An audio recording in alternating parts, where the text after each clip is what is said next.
Exercise 225, Pitman shorthand. Ready? Start.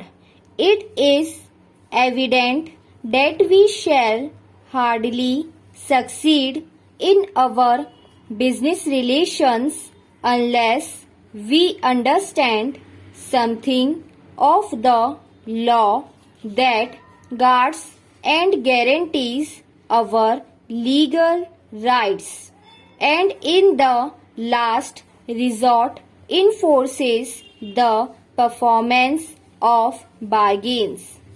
We must in our duties as ordinary citizens have some degree of knowledge in the laws in order that we may protect ourselves against the felonious acts of felons or would-be felons.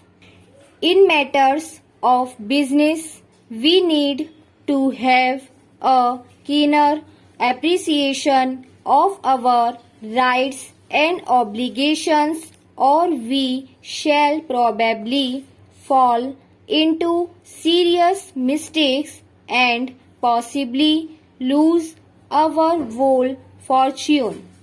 Certainly, we are not to suppose that men act honorably in business merely because they are constrained by the law. Merchants, factors, agents, and owners of factories perform their contracts without thinking about the possibility of a lawsuit, even as they respect the property of their neighbors from other motives than a dread of punishment for thieving. Confidence in the honesty of others there must be, or businesses would be impossible. Contracts were performed long before there was a law. Contracts and numberless bargains are effected that the law would not think of enforcing. Much of our mercantile law is, in fact, simply the custom of merchants made authoritative and applicable to all grades of business. What men have found convenient to do, what has conduced to the smooth working of buying and selling, has been adopted and made effective, and few seek to avoid their obligations.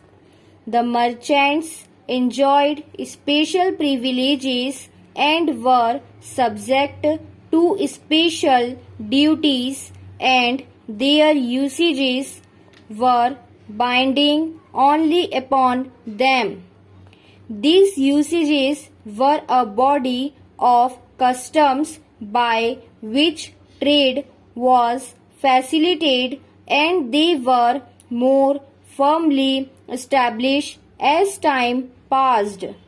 Recognized as binding by the merchants, his body of customs was gradually incorporated into the law that everyone, whether merchants or farmer, factor or agent, in constrained to observe such law is, as was declared by a judge of a case in 1875, neither more nor less than the usages of merchants and traders. They have been rectified by the decision of courts of law which upon such usages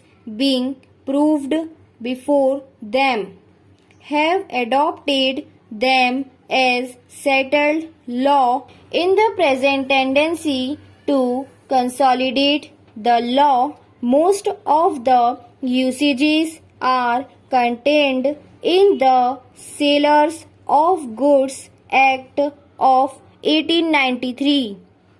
Stop and over.